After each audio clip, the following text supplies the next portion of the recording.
Howdy folks, I'm Andrew Vierling, I'm Ariana Johnson.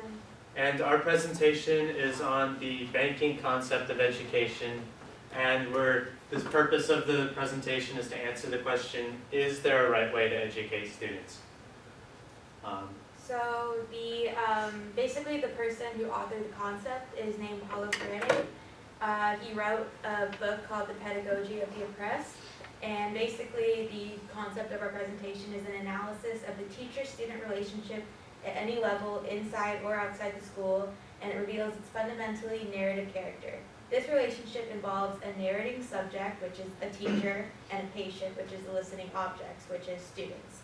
The contents of whether the values or empirical dimensions of reality tend in the process of becoming narrative to become like basically whatever the students or whatever the teachers feed the students or teach the students is what the students will recept.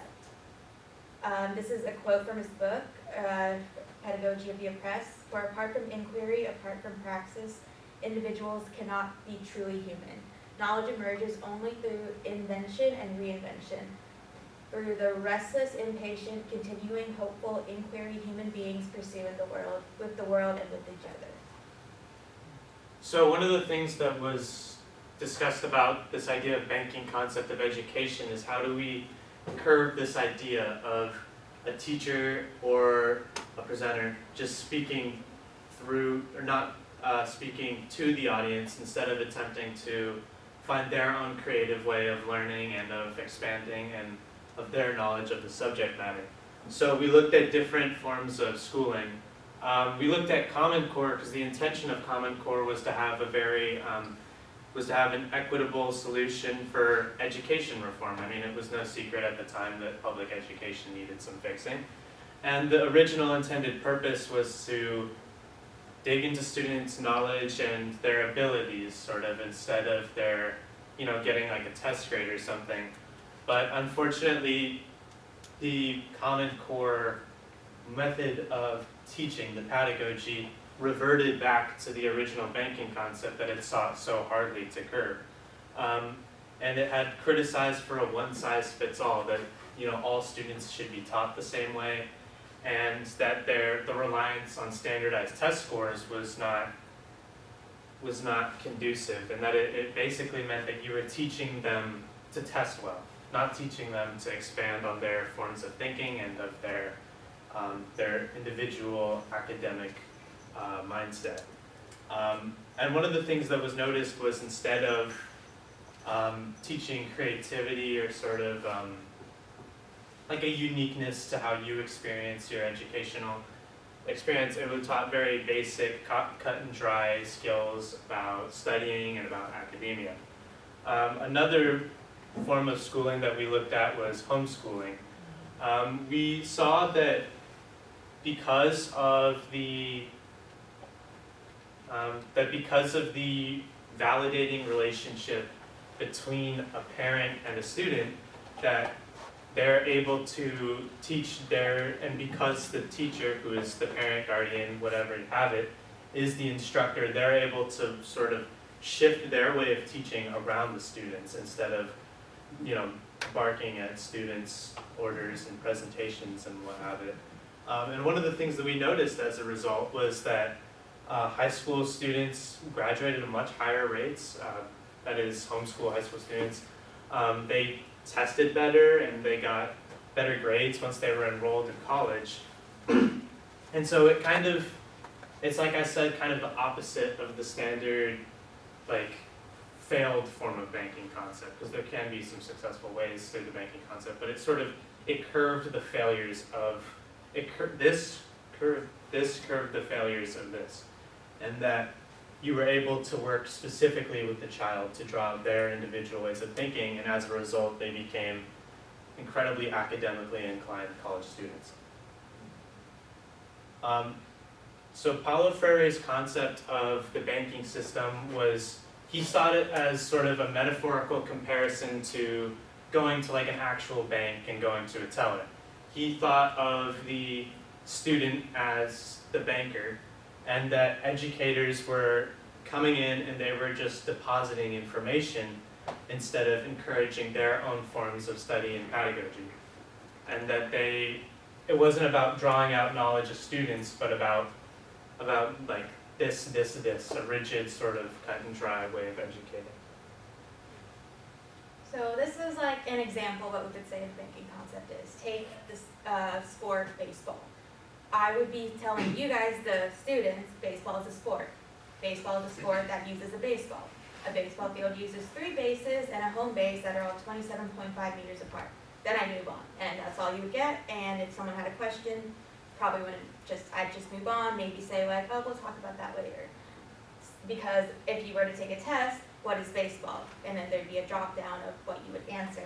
And as long as you answered baseball as a sport, you were correct.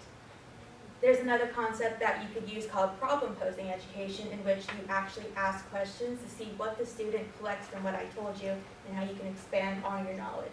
So for example, I would ask, what do you think baseball is? And I would collect answers. And then I would pose like a question, what would happen if I were to throw a baseball at Andrew's face? And then I'd collect answers. How fast do you think you need to run to get around all the bases? And then finally, what about baseball do you think is interesting? Because one student could not like baseball at all. One student could want to know the physics of how a baseball or a curveball is thrown. Another student would just like the uniforms. And you kind of gain like insight based on the student's liking of the subject that we're talking about, to further on validate what they are interested in, and also kind of expand and teach them in a certain style that you might not teach another student, because that's how they retain the best amount of information. Another academic concept that tied into the banking concept was this idea of validation theory. Validation theory coined by Laura Rendon, states that validation theory provides a framework that faculty and staff can employ to work with students in a way that gives them agency, affirmation, self-worth, and liberation from past invalidation. So the idea is that a professor, a student faculty member, maybe a counselor would sort of positively encourage the student and that their self-worth, even if they don't think in the traditional manner of school, and that that through the validation theory and the validation method, you derive your own sense of self-worth and confidence and knowledge through somebody else being able to tell you like, good job, you did good, you know, you're smart, you got this, things of that sort. What can we as advocates and educators do? So one of the main things is that teachers should become validating agents for their students. Like I said before, if you have everybody I assume has had a teacher that really encouraged them to be somebody they want, or to, you know, pursue the subject matter that they love, or to do what they love. And the idea is that all teachers should become this kind of agent of encouraging the students, instead of saying things like, you're wrong, you're not doing well, like in my class, and you know, this might just not be for you. But the idea is that educators can positively encourage students and those receiving knowledge. Like we mentioned before, the problem posing basically presents that you are interacting with the students and interacting with the people who are being educated, as opposed to barking at them. You get to, through interaction, you get to draw out their knowledge, and you get to elaborate on ideas and propose new questions and things of that sort. So one of the challenges is that students are becoming increasingly posed with problems related to themselves and the world, and with the world will feel increasingly challenged and obliged to respond to that challenge. So yeah, the idea is that through things like validation and problem posing, and through sort of a deviation of the banking concept, that we're able to answer the modern students' challenges in a way that hasn't been done in the past, that we can propose new solutions and new commentary on issues that they're facing. So our initial question, our problem posing question was, is there a right way to educate our students? And honestly, I think that's a trick question, because there are so many things to take into account when it comes to each and every individual receiving an education. Despite the context, complexity of each subject, the manner in going about how you educate students can individually be tailored to meet each student's needs. The problem is with that, it takes a lot of time, and it takes a lot of time for professors or even students in like a K through 12 education where a teacher is presented with 30 students. It does take time in order to get to know each student, and then by the end of the year, when you feel like you have some sort of grasp on it, you just move on. So that's why our concept of validation theory, or even problem-posing education, individually makes the students reveal themselves, maybe unintentionally or maybe not, in order to see how, for them to realize how they teach and how they study in high school or even college. Because there are curriculums that you need to know, there are things you have to know. You have to know 2 + 2 = 4. Why do you want to know that 2 + 2 = 4? That's up to you. But you can find out other things that interest you, and that's how people pick their majors, and that's how people pick their career paths. Having an early start and questioning things that interest you makes you more open to knowing other things, as well as keeping in touch with the subjects and the concepts that you are interested in. And so this is where validation theory must be incorporated in order to really allow students to utilize and grasp each of its potential, all the information they're given to its fullest potential. And whether or not you just collect it and throw it to the side a little bit, that's okay. You might collect something else and really, really expand on it, and that's okay too. But it's better than just depositing, and then just going back. I don't remember what I learned in 3rd grade, honestly. I know times tables, I know that, but as far as like, if back then somebody was to tell me to show all the work, maybe I'd have a different path on mine. You don't really know. And school is always changing. Like Common Core was implemented halfway through my K through 12 education, and it was different. So it is a trick question, but the concept of validation theory is a common weaving in and out of our education is something that could be beneficial for any student, homeschooling or in public or private school. So we decided to have you guys try something out. There's a QR code here that you can fill out a questionnaire if you want. Basically just some questions about your school, your K through 12 schooling, and maybe there's a trick question in there, or maybe just be as honest as possible. Everything is anonymous and we can share some of the responses. Sure.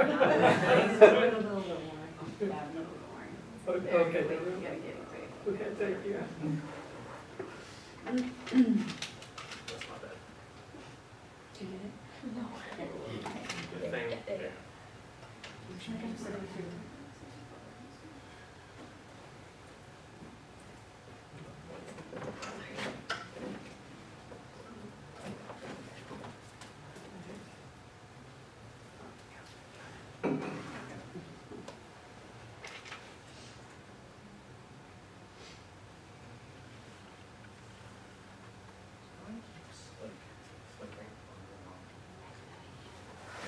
Yeah, we saw it on over here, I'm not sure why.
Alright,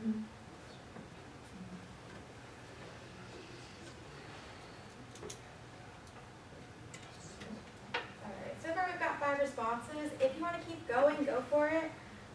So far, one of the questions we asked is, as we've been discussing, can you relate to any instances in which you might have experienced this sort of banking concept? We got 100% that said yes. And how would you describe your education? We got a good 5 people, so 83% that said they all had public education, and we had 1 person say about a combination of the others. Let's see, so one of the questions we asked were, as we have discussed validation theory, can you pinpoint a time in which you had a validating factor within your education or went through a period of education in which your learning experience would have been more enhanced had you had a validating agent? We had somebody say yes. We also had somebody expand on it a little bit. My AP literature teacher always encouraged me to pursue writing and validated my ambitions as far as English and literature were concerned, helping me find confidence to pursue what I wanted to. Another person, this was a high school AP literature class. We had another person in 7th grade who had a 7th grade counselor. She enrolled me in honors English without needing to test me as a GATE student. GATE is a gifted and talented education program, I think. I was in it in 4th grade and just got a letter in the mail and hung it up on the fridge. It was pretty cool. Another person said yes. I was fortunate to graduate from an alternative learning high school that is still considered radical. And so yeah, basically, I asked, do you agree whether or not intentionally the banking concept exists? We had a good 4% or 4 people say yes, and then 2 people said it depends on the subject, which I can tell is true because art class, you don't really feed anybody art really. Like sure you learn how to draw shapes, but I guess yeah, it is kind of touchy, but for the most part, the majority said they do exist. And finally, we asked, what would you want to / what would you have changed about your education? Somebody said, be more adapted to the students' needs and teachers. They wanted less disciplinary policies, individualized curriculums, appreciate having more time reserved for the class, have open discussions on material that was lectured, focus more on students' individuals, gaining unique grasps of situations, and shaping their learning process. And then, so yeah, we also attached a video that our mentor and teacher showed us at the beginning of the semester. It's kind of a little artistic form that kind of creatively shows the positive information. Okay, cool. Yeah, so in summary, we went over the banking concept in layman's terms, just depositing information, dumping information on students. The challenge was, how do we get students to be curious and kind of curb this idea, and that we wanted to validate or be validating agents in others' educations. You don't have to be a teacher for Yeah, this. you don't have to be a teacher to validate others' educations. And yeah, that concludes our presentation. So if anybody has any questions or anything, then we can be happy to answer. So. All right. That concludes it. Well, I did want to ask you a question. Yeah. I'm sorry. I think it's a great topic, and I think you guys did a great job, so I really Thank you. appreciate it. The polarity that you set up initially between Common Core and homeschooling, to me, suggests a real socioeconomic sort of polarization as well, right? That homeschooling, I tend to think, being sort of something that's available to parents who, a family that has a parent that can afford to be at home, and then maybe also like people who have views about public education, so want to pull their kids out of that, and so I guess I felt like I wanted to come back to that notion, like where are we in terms of, with your theory of validation on that sort of economic disparity. In other words, is this a way to reform the Common Core? Is that what you're suggesting, or? Oh, do you want to continue? Let's do say so. It could be. I mean, like, for example, like there's private schools. I know, like, I can think of a few on top of my head that you do to pay a tuition in order to be there. And because of that, I'm pretty sure teachers get a higher pay. Therefore, they're kind of more lenient based on what they teach. Like, there's also like very high-tech schools and charter schools and stuff like that. I know for sure public education is free. And because of that, I do know a lot of teachers, who have a passion for it choose to get a lower pay. So I think it's a combination of like socioeconomic in the sense that like sometimes teachers are just kind of there to get like to make their way of living, and they honestly kind of just are like, okay, I'll just do it, and kind of like are brushed off of it. But there's other people that have a true passion in order to teach. And so maybe an incentive would be some sort of socioeconomic reform, especially in public schools, in the sense that like we should be not paying them to care, but that might be an incentive to care a little bit more. Yeah, I was gonna add that what the data implies is that there's not enough validating agents in public schools, because we can see that kids who are homeschooled, who have access to a parent to really work with them and bring the genius out of them, are just statistically exceeding public school kids. So I just think that there needs to be sort of a reform in public education in which there are just more validating agents or validating factors. So like a student-teacher ratio in a way? Yeah. Yeah. But you know, I think actually private school teachers get paid less than public educators. Yeah, on the whole, yeah. But I think it's the setup of public education. Right. Yes. Do you think it's also contributed to lack of cultivating critical thinking skills for students, since there's like a set curriculum and there's not enough teachers kind of creating those thought-provoking questions to get them interested or creating that engagement? Absolutely. If there's only one answer, then you're only thinking about getting one answer. You're not open to thinking outside the box for other options. An example could be, we had a required reading called A Dream Called Home, which is a memoir by Ariana Grande, and there was a time in which after she graduated, she was a teacher in a public school, and she was trying to find a way to kind of, not her students that she had were basically, I mean, in a sense, she just said they were misbehaved, they honestly, and it wasn't their fault because they went through an education where they kind of were able to do whatever they want. And when she was trying to juggle how she should teach their students, she had a collaboration of teachers that were telling her what to do. She watched one class where the teacher literally just was just so strict and was like, do this, do this, do this, do this. So it's kind of it's like, yeah, you have to meet a common sort of like threshold in order to have an amount of students pass the class to keep your job even. But yeah, at the same time, you have to weave in the validating theories, and sometimes it's subconscious that you're depositing information. I just want to say it's very fascinating when you think about these ideas, and I'm glad that you're kind of thinking about how you're being taught and ways that perhaps you could instruct others and think about to others.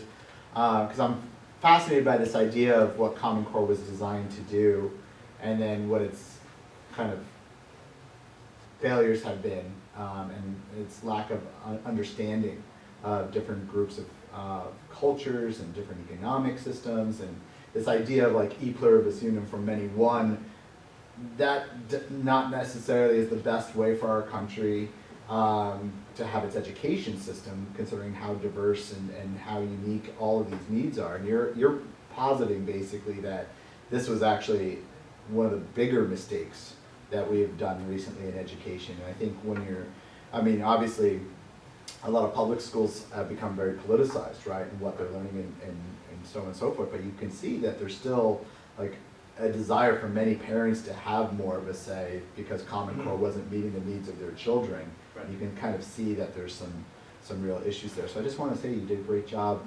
illustrating that, and I was thinking as a historian through this, but also as an educator, and you brought up some really important points for me to think about some more. Thank you.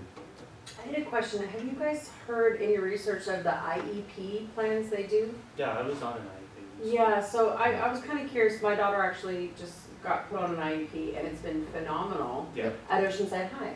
So I was curious if you guys noticed, because I feel like it's a blend of the two, and she's went from D's and F's to A's and B's, and loving school and wanting to go to school again.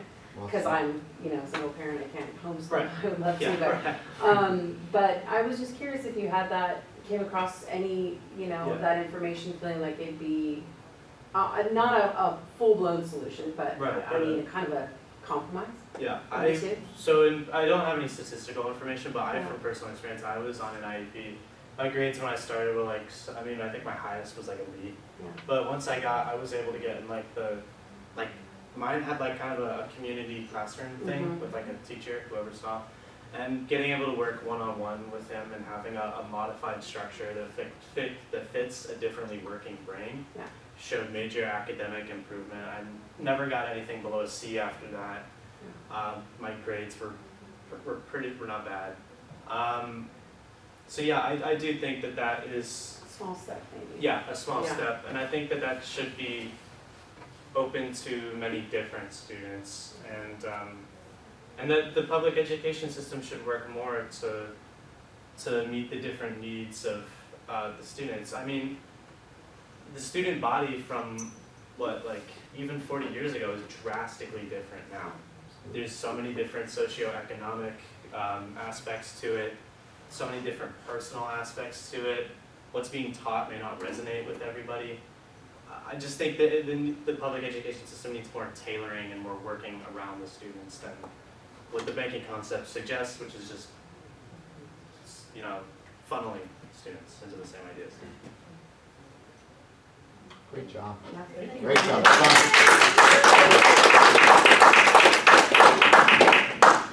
All right, thank you, Ariana and Andrew.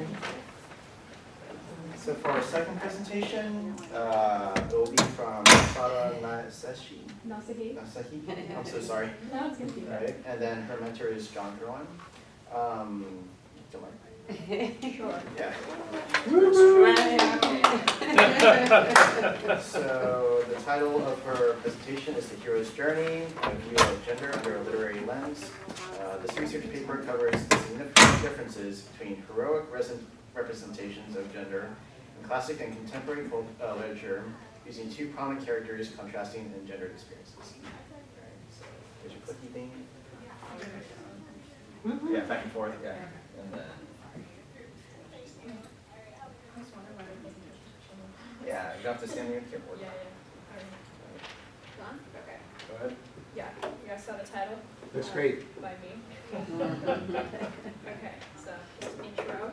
From an objective standpoint, men in literature have had the privilege, far more than their female counterparts, to simply chase any goal or attack any adversary directly, while women in literature, just as in modern settings, have endured since time's early ages the mental course that comes with any task or activity, automatically expected as part of daily life, and the drive to make any accomplishment or achieve any sense of success in vague terms. Okay, so if you haven't read the Odyssey, I can introduce it. Odysseus is kind of a reluctant hero. He's returning from the Trojan War, and all he wants to do is return back to Ithaca. But unfortunately, he has to go on this 10-year journey, struggling against several unforeseen foes as he longs for home. And on his journey, he and his team take liberties to place themselves in danger willingly at times, simply for the sake of adventure or experience. He is clever and cunning as well as bold, and he exercises his abilities to confront his enemies as he pleases without any specific considerations for his gender or biological presentation being of heavy involvement.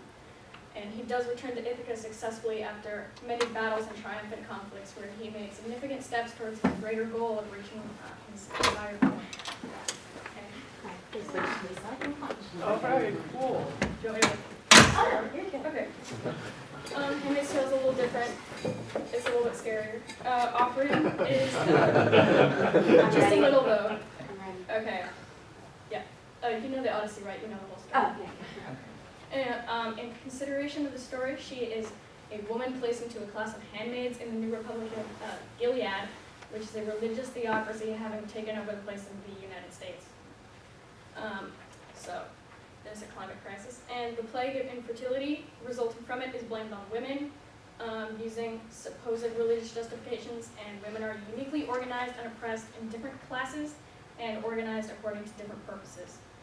As a handmaid, Offred is, alongside other handmaids, expected to solve the nation's decreasing population by, I don't know how to say this nicely, but reproducing for the wealthy families of Gilead. Yeah. Very delicately put. Yeah, it's worse than it sounds, but, okay. Does everybody know why Offred is named the way she is, or do you want me to explain? Okay, so basically, there are men kind of in charge of these ruling families. They're called commanders. And so whatever their name is, the handmaid is owned by them. So her commander's name is Fred, so she's of Fred. She's a possession. Okay, so Odysseus, for comparison, he's cunning, and he's free to worm his way from any predicament he faces. As a man, he doesn't really need to consider being targeted based on his gender or sex the way Offred does, and she's persecuted specifically because she's female.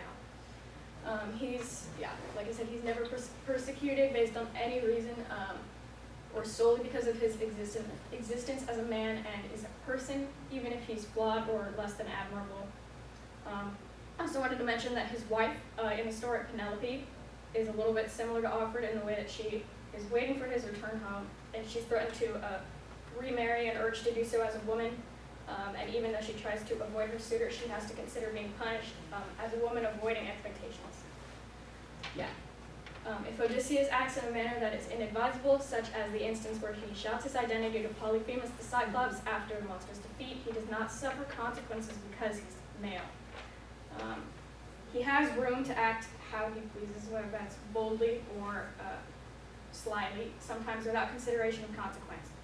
If Offred were to do the same, her mistakes would be labeled as a female-specific flaw to be punished. Okay.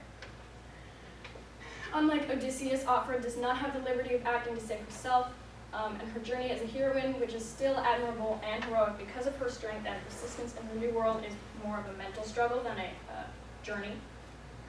She has no autonomy or freedom, and she never truly leaves her original setting and is generally unable to fight her situation in any meaningful way without severe consequences based on her sex.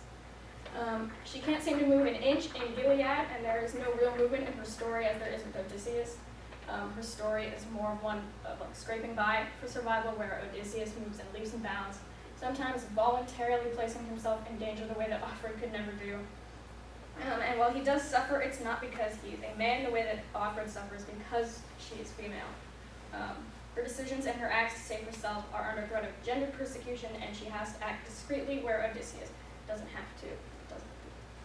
Okay, so for our final statements, the root of these comparisons lies in the definition of a hero's journey in contrast with the journey of a heroine. It is a call to the lives of women who often have no room in their own lives to act in a sly manner. The first task of a heroine is to live in her environment and survive as she can. The primary focus of a hero is to move and to achieve his ends, acting as he pleases without a fear of discrimination based on his sex. And I have my work cited.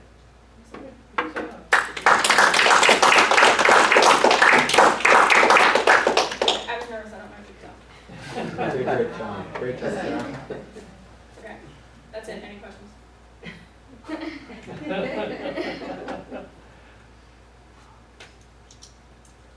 I haven't seen the program on TV. You should. I know. The first season, the book is like only covering the first season. Right. But it's pretty good. It's a little scary though. Viewer discretion. So my question is, and I've asked you this before, but has anybody seen the show on TV? Yeah.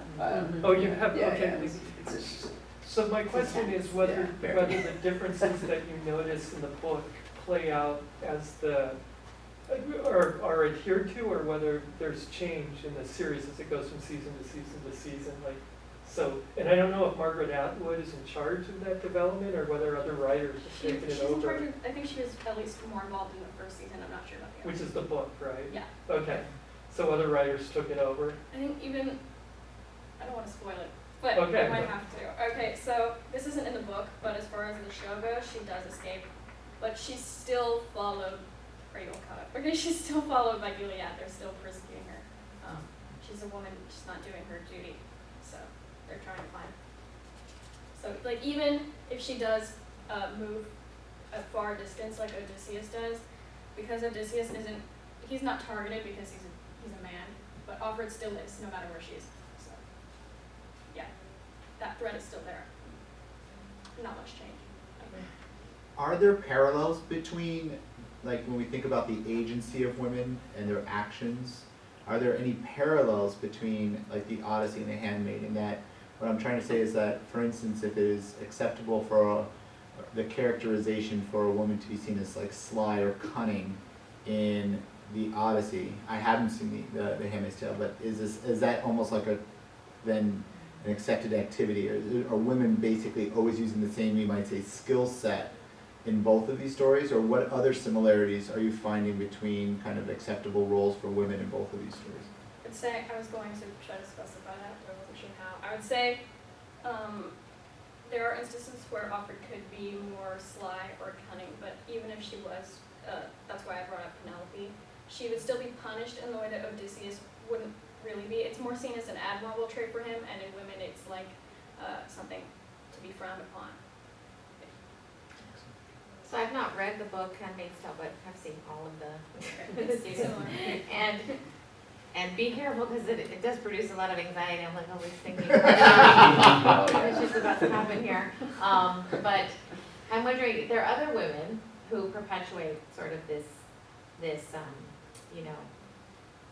control of women. It's the commander's wife. Yes. So in the series, here we are talking about the series, but how would you say that sort of aligns or parallels with any of the other kind of surrounding characters that embody kind of systemic control in the Odyssey, if you see that at all?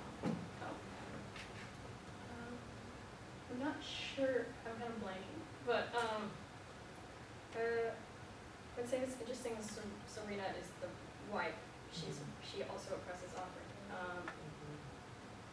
Sort of, I'm not sure, maybe in the way that Penelope is also urged to remarry, or there are just those expectations placed upon women in both stories, but I'm not sure. I would say, I also wanted to add that even though Serena is in power, she's still oppressed, and she's still kind of owned by her husband. Sarah, I want to ask you a question. So if Offred got to be who she wanted to be, right? If she got to be,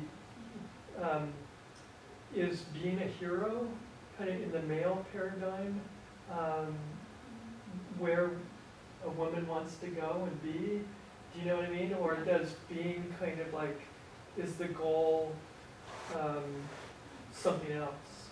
I would say, yeah, no, I wouldn't say that the goal is to be a hero. I think as a woman, even Offred would just want to be able to live her life without judgment or persecution because she's female.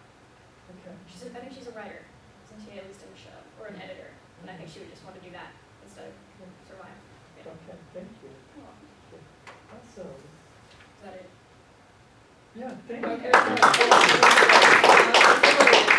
Changes or turn it off. I'll take care of it. Okay. No worries. But thank you, Sarah. Yeah, you're welcome. Good job, Sarah. Yeah, very good. This was our online class, so we had a chance to be in person for a change. I'm Oh, obsessed with nice. it, so it's like my favorite story, so I thought I wanted to. So for our third presentation today, we have Nick Zucker, and his mentor is Christopher Sleeper. And and Dr. Dr. Bond. Bond. Yes, yeah. Doctor before Mr. Yes. But Originally his, it was the research project, yeah. But the research presentation is called The Evolution of Sugar from the Old World to the New World.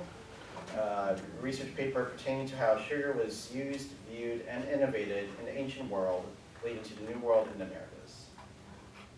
Yeah, the fiddle works great here. Great job, Sarah. You feel better? No. Now that it's on the other side? It was on the other side. Ah, But great job. sorry, I didn't hear now. It's okay, as long as you're happy. I like the Yeah.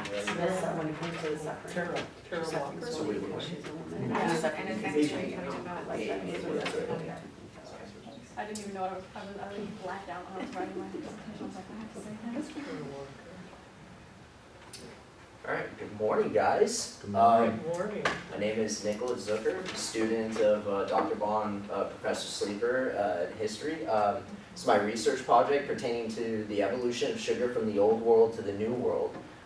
So what I'm going to be covering is how sugar is definitely a part of our everyday lives, and how it got from the old world to the new world. It makes us question like how did we get to this point to making it a part of our lives, and essentially We're gonna be covering its uses, what are the climate requirements, how it's grown, the labor that was involved, and some of the innovations when it was introduced to different societies.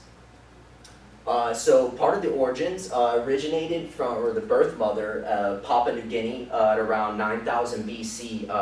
It became very much integrated into society as people would choose sugarcane, and as they developed this relationship, they would consider it an excellent source of carbohydrates and energy. And as they had become familiarized with this commodity, they found it to be an excellent resource to fattening pigs, which through that would use for later human consumption. So the more meat, the better, right? So getting, this is not supposed to be there, but we will skip that. So that was supposed to be in the beginning. So how is sugarcane grown in conjunction with climate? So typically goes from anywhere from 81 degrees to 100 with year-round rainfall. It definitely requires the hot and tropical and humid climate. And essentially for the requirement year-round, typically is from 1100 to 1500 millimeters of rainfall. So to not exceed this limit, because in Papua New Guinea it rains anywhere from 2000 to 4000 millimeters of rainfall per year. So they would start typically in the drier season, so relatively in the beginning of October, and that way it would roll around to not exceeding past that limit or being less rainfall. And through the 12 month process, once it is finally available for harvest, it's very labor intensive, and as it's chopped up, its roots are left for a later harvest.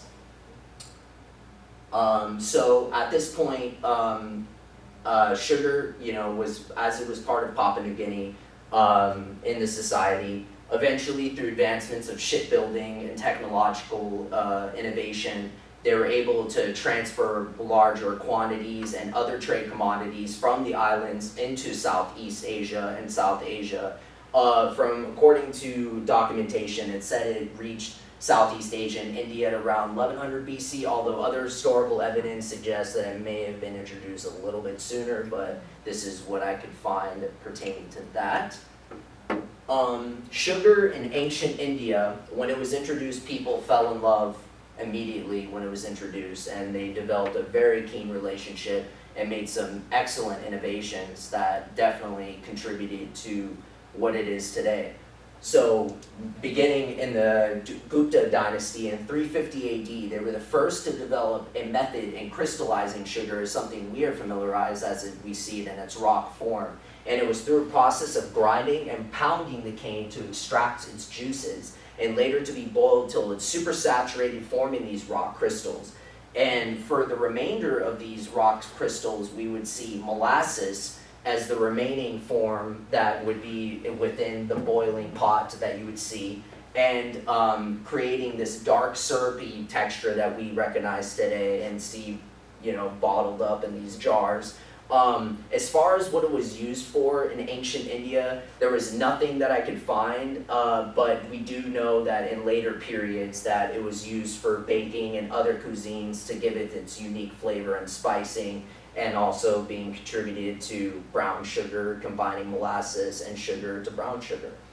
The labor that was involved, trade and commerce was very much valued in ancient India. The well-being of workers was carefully considered as well-rounded working force. It wasn't subjected to just indentured servitude. So it was a mix of skilled workers who are paid by wages, unpaid workers who are learning from the skill, basically like an apprenticeship program.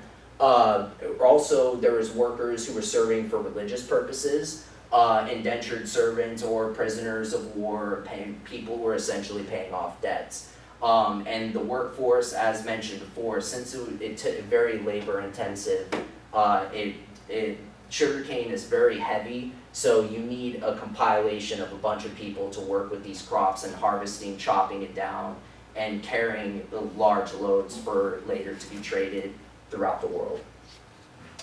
So sugarcane in India, we see its first accounts are being regarded for its medicinal and religious purposes. So beginning with this medicinal, so a lot of babies during this time or newborns, there was rare blood disease that was occurring known as jaundice, and it would turn your skin this yellowish appearance, and they considered sugar to be a cure to such.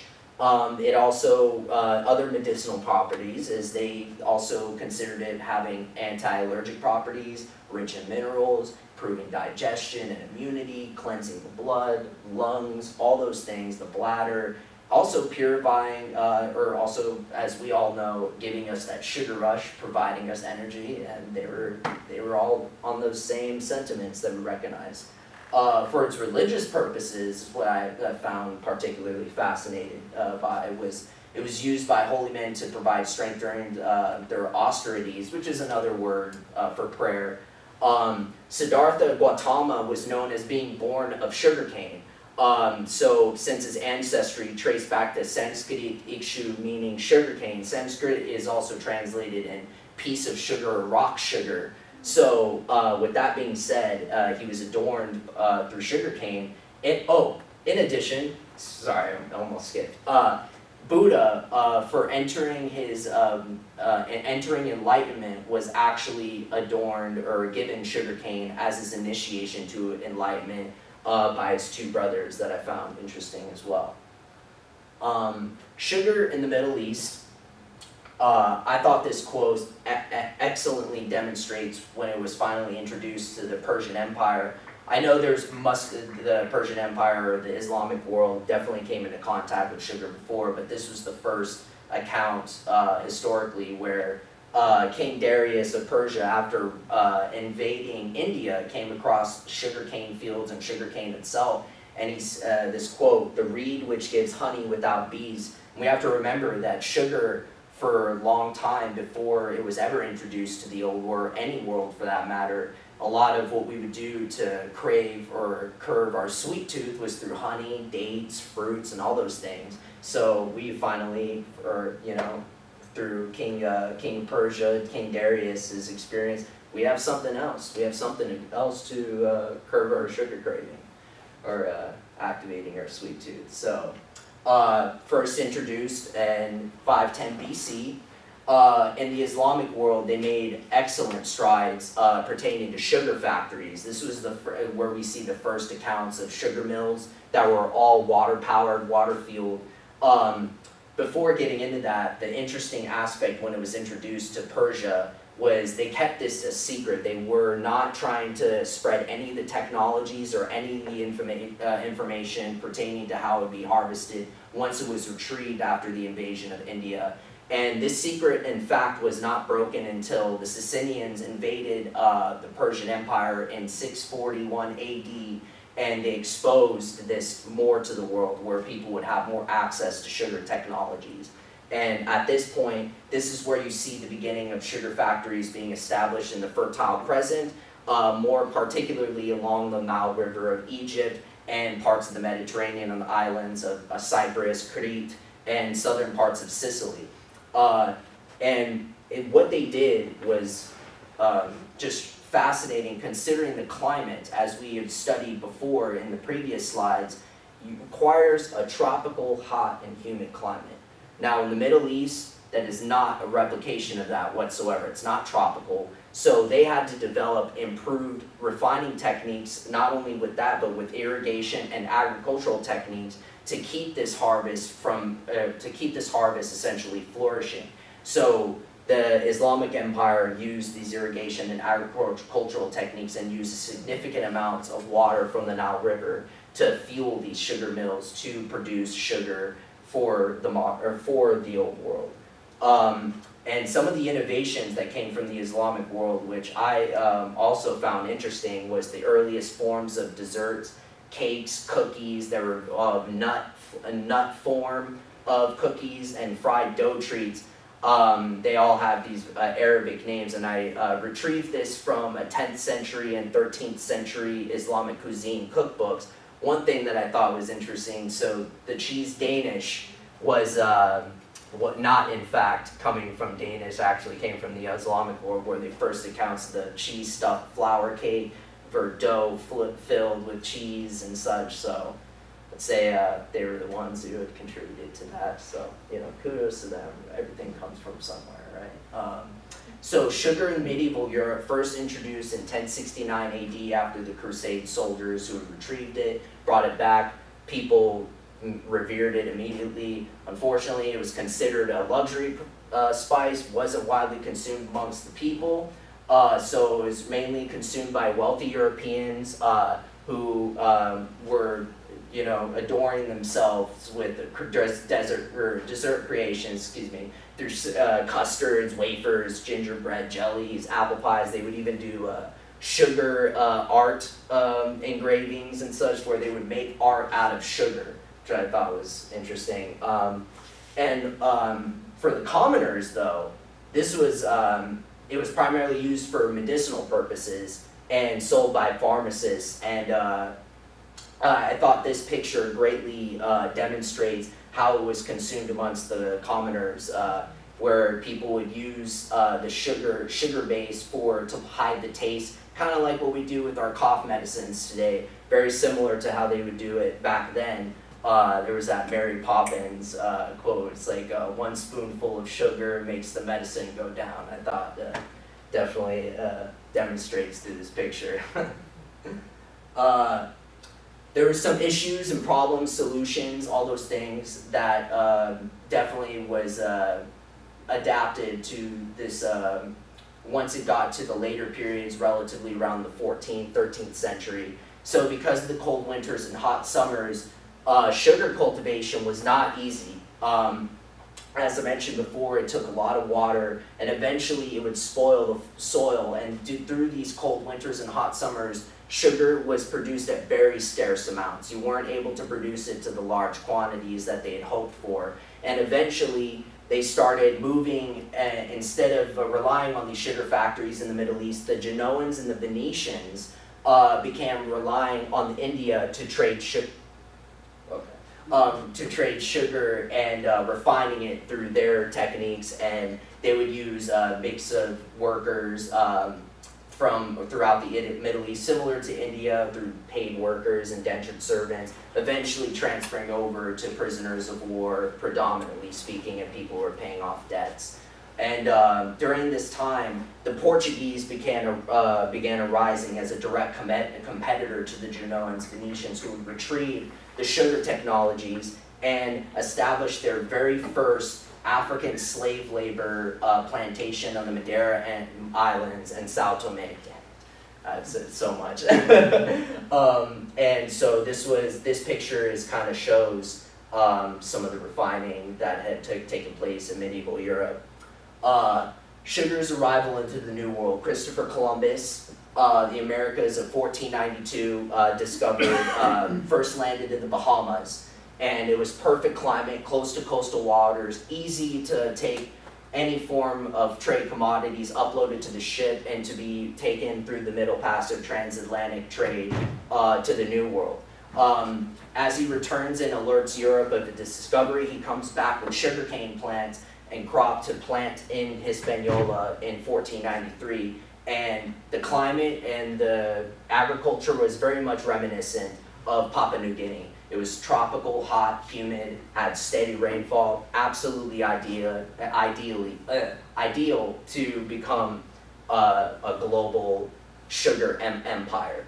And the first successful scale was harvested in 1501 in Hispaniola, and it became an instant commercial success that we saw in 1513, where prices went to 100 kilograms, where before it was at 350 kilograms per pound in medieval Europe. So this is where we started to see the price decrease at this time, the beginning of 16th century.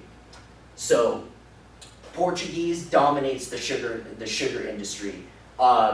It was Pedro Alvares Cabral discovers it in 1500. And he and essentially after this discovery, they ended up establishing sugar plantations. The Spanish could not keep up with the plantations, and essentially they did not have the African slave labor. They weren't able to adapt as quickly, and the Portuguese possessed the superior technologies to dominate the industry and become the first successfully commercially produced sugar empire as a result of this. And this is where this picture, Portuguese slave market, getting to wrapping up here. So the commercial success of the empire, France, England, Dutch, they all had established their sugar plantations in the sugar colonies, the Caribbean, Dutch East Company in northern Brazil, northern parts of South America. African slave labor was the driving force of the sugar plantations and being sold at the cheap commodity that was seen in the later centuries in 17th, 18th, 19th century. And average life expectancy of 7 years for African slave labor to produce these quantities, with average of anywhere from 400 to 600 workers in these plantations. And sugar at this point becomes part of our everyday lives, where today we consume around 77 grams of sugar per day on average for the average American, 60 pounds per year, and 4,000 pounds in a lifetime according to the Heart Organization. Insane. So here's a little timeline of as I mentioned, with 350 pounds per kilogram, and going from 1,300 all the way to 2020, where now today it's 3.68 kilograms or 3.68 pounds per kilogram today, which is insane, going from 350 pounds back in 1300. So it was very expensive back then. Anyways, that wraps up. I'm sorry I went a little bit overboard. I'm sorry I had a lot here with this presentation. This was an amazing project, so I apologize if I took up a little too much of your time. But do you guys have any questions? I would be happy to answer it. Anything you want to know more, or yes? So there's so many directions this goes in, right? Yes. Like the health, that 4,000 pounds, terrifying. Oh, yeah. But human rights, that kind of thing. For you, what is the most important sort of direction that the study heads in? For me, it was a lot of it is understanding its significance and how people value this commodity and what it took to become widely available and become what it was through the labor that was involved, and essentially recognizing its dark history, which it wasn't at first. You get to see this timeline of where people initially were just finding ways, what can we do to extract this? What can we do to make it better? Finding ways that we can harvest and become this agricultural, commodity that we can use for trade, until eventually finding a way to make it cheap. So it was the value that it was placed back then. That was very interesting in the contrast of that, and people wanted it. It was very, very prevalent that people wanted this commodity, but like I said, it wasn't available, and unfortunately it took the African slave trade and African slave labor as that stepping stone to being available to the world. Yeah. I got a question. Absolutely. You had the slide on the Middle East, and Yes. you had Darius, and then you began to talk about the Islamic world, which is about 1,000 years later. Yes. So, were there any innovations in the Persian Empire when it came to producing sugar? So a lot of what I tried to look into was that everything was kept secret within the Persian Empire. So a lot of the things that they picked up from India, they didn't really innovate anything in regard. Maybe I think it was the sugar, the water-powered sugar mills, which I think that was what the Sasanians had picked up from once they invaded Persia. They kind of seen that they were having these sugar mills. So I think essentially taking from that and building their sugar factories was from the Persian Empire. But until then, they very much kept everything enclosed in that Persian Empire for at least 1,000 years once it was picked up from India. So there wasn't a lot of evidence or a lot of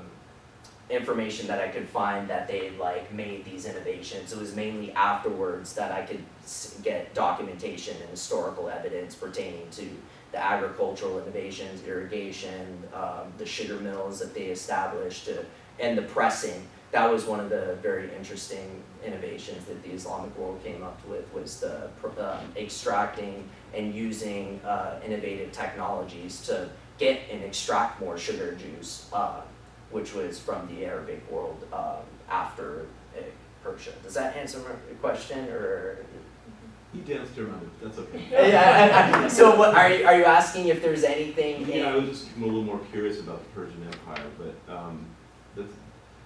the other question I have for you relates to the Portuguese, and would you consider their efforts and their building of plantations, would you consider that the origin of the Industrial Revolution? Yes. Essentially, because of the technologies that came of the Portuguese, after they had retrieved the technologies, I would say that they were the first ones to kind of set that precedent, especially the Madeira Islands, as they had built that first success using cheap labor, essentially no cost of labor, and using the African slave labor. They were the first ones to kind of really make it this global commodity, and that was obviously transferred over into the New World in the Americas, especially in Brazil. So I would say very much so, very much they were it was that industrial revolution, part of that, yeah, absolutely, yeah. Go ahead. Yeah. So. I really appreciate just learning more about the resource, sugar, and I appreciate the many directions that as John has alluded to, but I often think like how these resources, these natural resources are reduced to a commodity for transactional reasons, and how that impacts, land, that impacts generations later, our food ways and food systems and whatnot. So I'm thinking about that, Yes. In learning the origins of this natural resource, and how you've highlighted that originally it was meant to be more creative, like it's a more creative process rather than today we think of sugar as just the sweetener, Yeah. And it's so easy, we just go into our little, cupboard and find it, so. Yes. So in that line of thinking, how to use more like indigenous, resources that are available to the native landscape versus what's been imported. So I'm thinking like, what are other sweeteners that perhaps, my lineage used prior to the introduction of a foreign resource like sugar, Yes. So anyway, just kind of other intersectional ways of thinking about the history of sugar too. Yeah, absolutely. Yeah, it was a lot of the indigenous tribes relied on like honey, as that Or was agave, or, Yeah. they're not.